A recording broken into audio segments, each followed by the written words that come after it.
Sumainyo ang Panginoon. at sumayo rin. Ang mabuting balita ng Panginoon ayon kay San Lucas. Papuri sa iyo, Panginoon.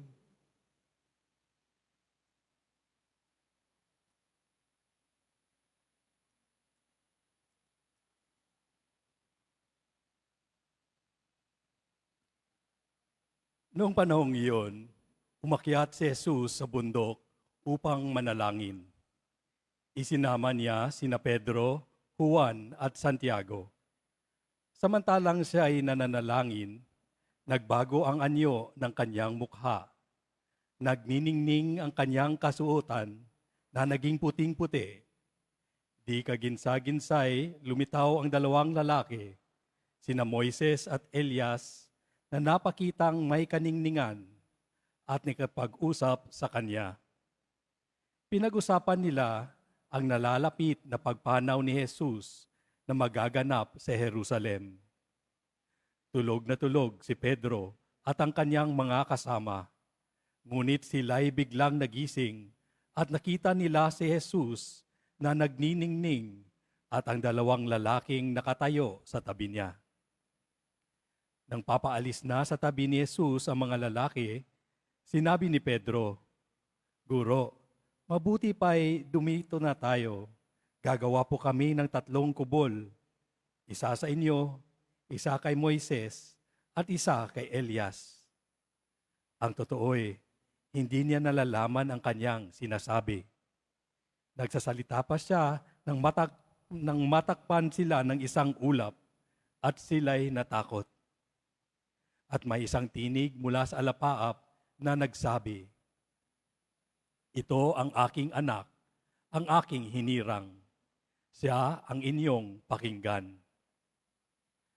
Nang tumigil ang tinig, nakita nilang nag-iisa na si Jesus. At hindi muna sinabi ng mga alagad kanino man ang kanilang nakita. Ang mabuting balita ng Panginoon. Pinupuri ka namin, Panginoong Jesucristo. Magsiupo po muna ang lahat.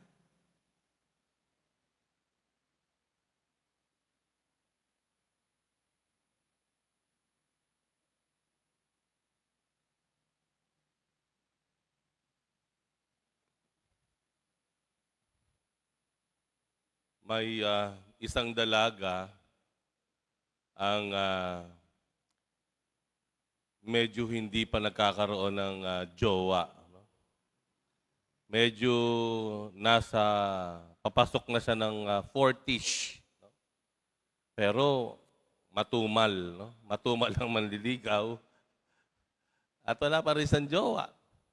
Yung mga barkada niya, kaibigan niya, classmates sa high school, meron ng mga asawa.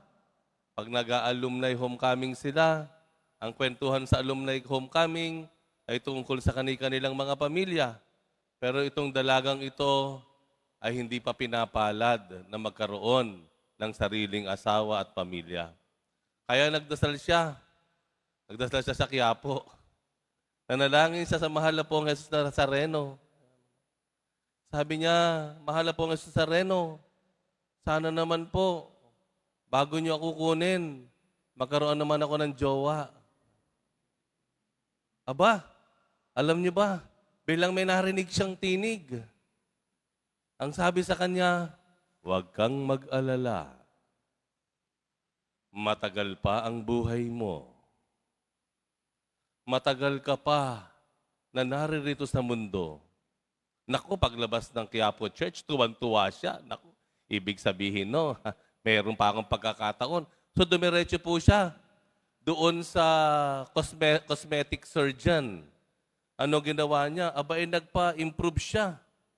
Nagpa-lipo, nagkaroon ng augmentation, no? Nose lift, facelift, talagang nagpakinis ng kutis, nagpagluta drip, no? Talagang pagkatapos noon, nung mahabang procedure, aba, talaga namang tuwang-tuwa siya, no? Sa naging resulta nung kanyang makeover, ang ganda-ganda na niya. 200% ang kanyang inimprove. Masayang-masaya siya na lumabas dun sa klinik na iyon.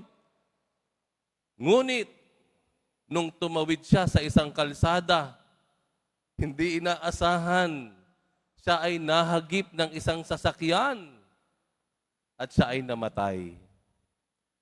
Doon sa kabila, nakita niya ang Panginoon. At ang tanong niya, Panginoon, akala ko po ba, matagal pa ang buhay ko? Bakit ho nangyari sa akin ito? Sabi ng Panginoon sa kanya, sandali, sandali. Sino ka ba? Ikaw ba yan? Hindi na siya nakilala sa sobrang enhanced ng mukha niya. No? Yun lang. Alam nyo, sa panahon ngayon, napakadali na pong magbago. No? Kung ikaw ay medyo manipis ang buhok, pwede ka na mag-implant. No? Kung medyo maliit ka, kahit lalaki, may mga 3 inches na mga sapatos ngayon. At kung ikaw ay hindi masyadong kaputian, marami na pong sabon ang pwedeng ipahid, ipampaligo, malipas sa Glutadrip na pwede mong gawin. Kung hindi ka masaya sa ilong mo, pwedeng i-enhance yan, patatangusin po yan. Kung may eye bags ka, tatanggalin yan. Kung may mga nagsasagkang mga skin, ay madali na po yan, tinatanggal na yan, binabanat na po yan. Ano?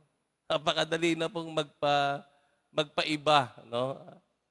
To change, ika nga, to enhance. Bagamat sa kabilang banda, may mga problema tayo na tila ang hirap-hirap nating solusyonan. May mga alalahanin tayo, dala-dala, krus sa buhay, na walang klinik.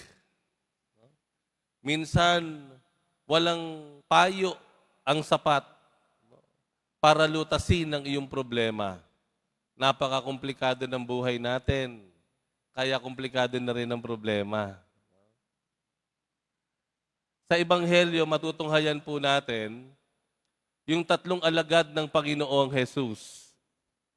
Iniakyat sa isang bundok na ang pangalan ay Tabor o Tabor.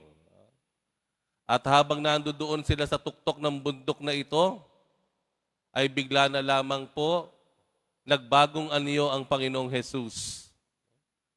Busilak na puti, nakasisilaw ang kaniyang itsura. Nung magising yung mga alagad dahil sila ay nakatulog sa pagod, nagulat sila sa nakita nila. Ano nakita nila? Yung anyo ng ating Panginoong Jesus at may 2 lalaki sa magkabila. Sino yung una? Si Elias. Sino yung ikalawa? Si Moises. Aligagang-aligaga sila. Lalong-lalo na si Pedro. Masyadong overwhelming yung kanyang nakikita, kaya agad-agad siya ay nagmungkahi, Panginoon, dumito na po tayo. Ipaggagawa ko kayo ng 3 kubol, 3 tents. Isa para sa inyo, isa para kay Moises, at isa kay Elias. Dumito na po tayo ngayon. Hindi alam ni Pedro kung ano ang sinasabi niya dahil sa very overwhelming na kanyang nakikita at nasasaksihan. Kaya ano po ang nangyari pagkatapos noon? Bigla na lamang may makapal na ulap ang bumalot sa kanila. Nabalot na ba kayo ng ulap? Yung hindi ka na makakita puting-puti. Sa mga driver, halimbawa, pumunta kayo ng Tagaytay ng maagang maaga, na tiyempo na mababa ang ulap. Ihahay mo yung iyong headlight, lalo kang walang makikita. Babalik yan sa iyo, masisilaw ka. Kaya minsan kailangan mo munang tumigil o magmenor dahil delikado. Doon sa mga kabataan natin, no?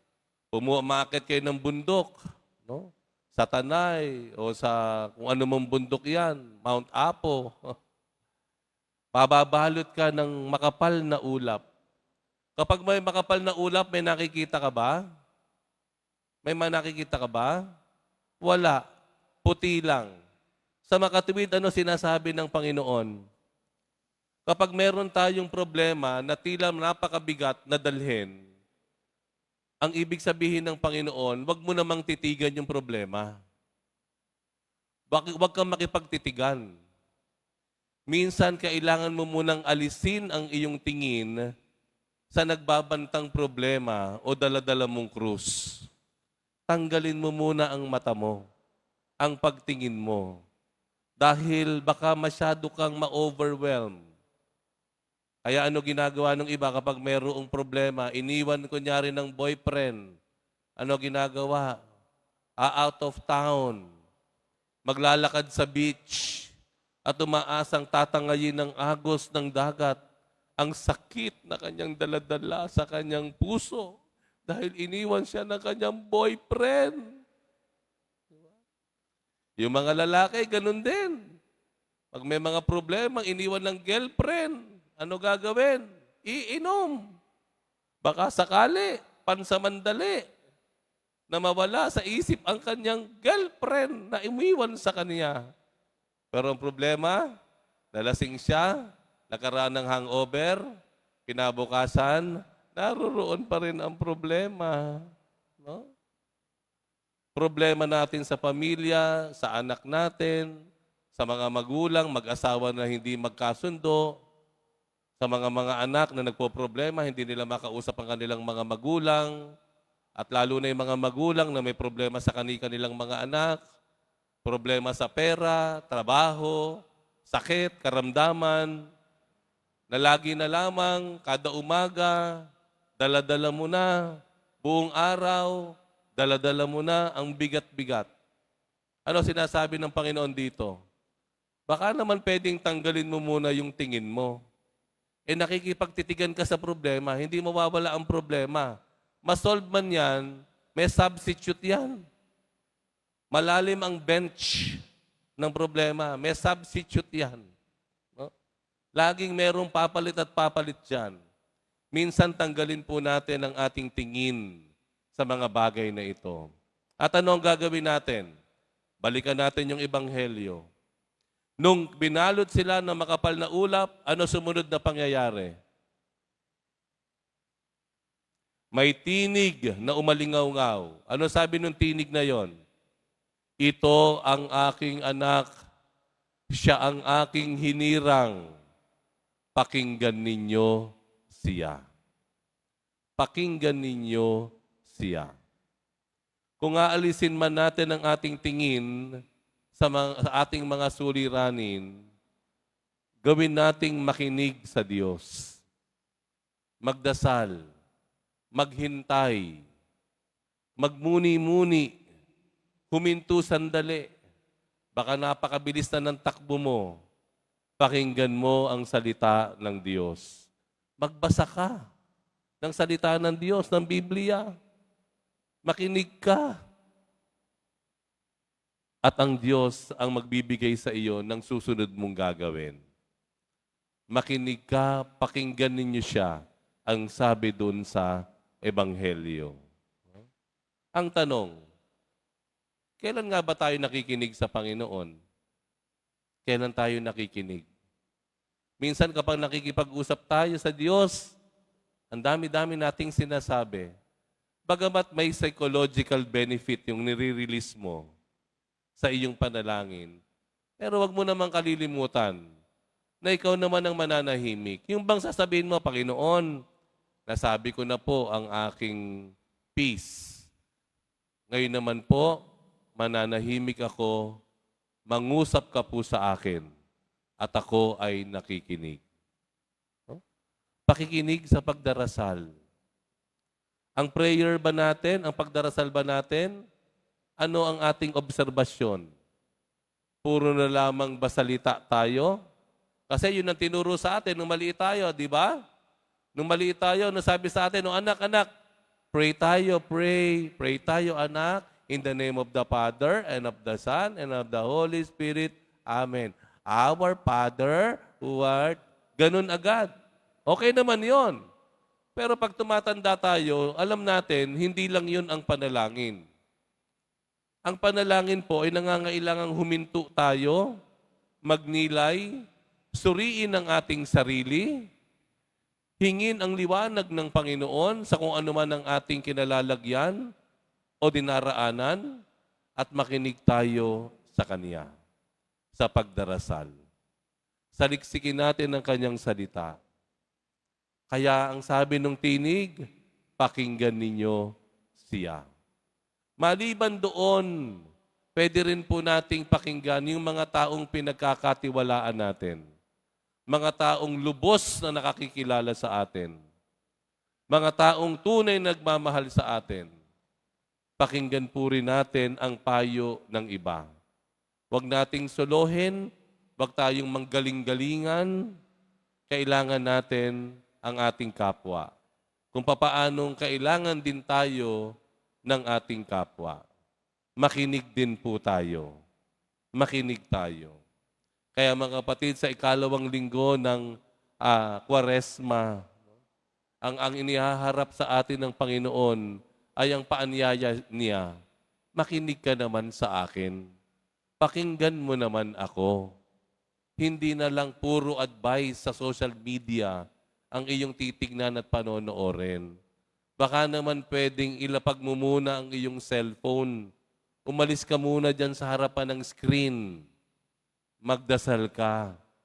Manalangin ka. Tumahimik ka at makinig ka sa akin.